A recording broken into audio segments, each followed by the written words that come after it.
তো হ্যালো বন্ধুরা, কিছুদিন আগে আমি 2 দিন আগে একটি এই যে দেখতে পাচ্ছেন এরকম একটা ভিডিও আপলোড করেছিলাম যে এটা কি করে ড্রেসিং করতে হয় 21শে ফেব্রুয়ারির।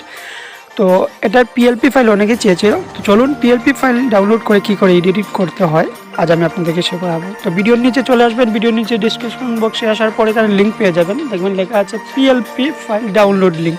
তো এখানে আমি লিঙ্কটা দিয়ে দেবো, আপনি লিঙ্কটা ডাউনলোড করে নেবেন, তাতে কোনো পাসওয়ার্ড প্রয়োজন হবে না, ফ্রিতে ডাউনলোড করতে পারবেন। তবে আপনাদের কাছে একটি রিকোয়েস্ট থাকবে, আমার এই পিএলপি ফাইল দিয়ে আপনারা কোনো ভিডিও তৈরি করতে পারবেন না, তাতে আমি কপিরাইট স্ট্রাইক পেয়ে যাবেন। তো আপনারা অন্য কোনো কাজে ব্যবহার করতে পারবেন, যেমন ফেসবুক, এইগুলোতে আপনি ছাড়তে পারবেন, কোনো অসুবিধা হবে না।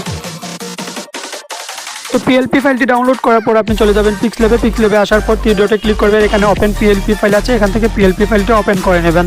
তারপর আপনি উপরে দেখতে পাচ্ছেন 3 ডটের নিচে লেয়ারটি আছে, এখানে লেয়ারে ক্লিক করবেন। লেয়ারে ক্লিক করার পর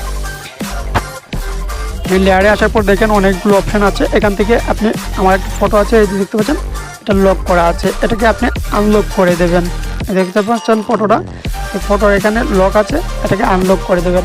তো এটাকে আনলক করে দেওয়ার পর আপনি এখান থেকে ফটোটা চেঞ্জ করতে পারবেন। তো আমার ফটোটা আপনি ডিলিট করে আপনি আপনার ফটোটা অ্যাড করে নেবেন। তো আপনি যদি আপনার ফটোটা পিএনজি রূপে না করতে পারেন তাহলে আমাকে কমেন্ট করে জানিয়ে দেবেন, আমি আপনাকে একটা ভিডিও দিয়ে দেব কী করে ফটো পিএনজি করতে হয়। তো তারপর চলে যাবেন আপনারা এখান থেকে ফটো চেঞ্জ করতে নেবেন, অথবা আপনি এখানে নিচে এসে দেখতে পাচ্ছেন একটি অপশন, এখান থেকেও আপনারা ফটোটা চেঞ্জ করতে পারবেন।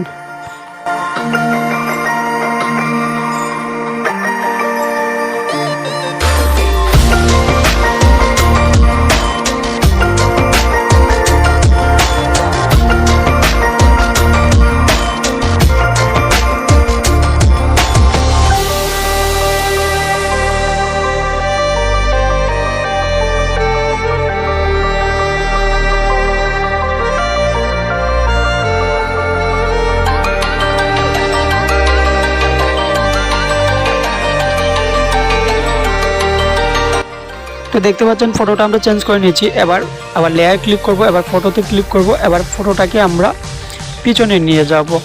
তো একদম আপনি ফটোটাকে নিচে নিয়ে যাবেন, তাহলে আপনার ফটোটা পেছনে চলে যাবে।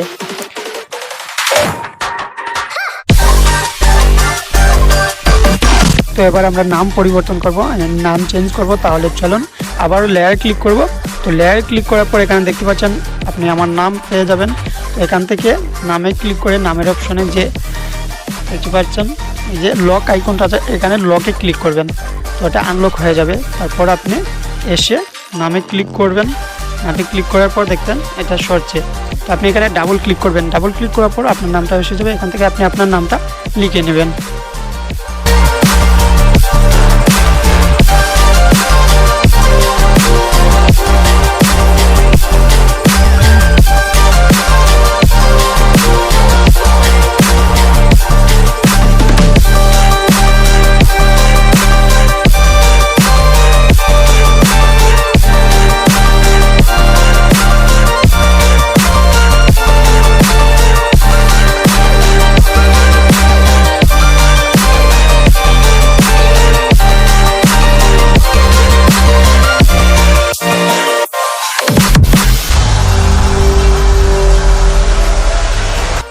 আপনি চাইলে এখান থেকে যে কোনো জিনিস আপনি চেঞ্জ করতে পারবেন, আপনার মনের মতো করে সাজাতে পারবেন।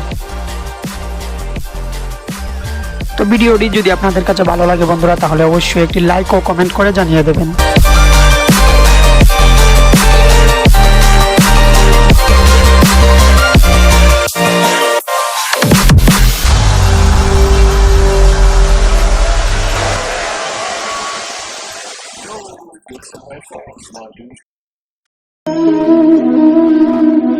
It's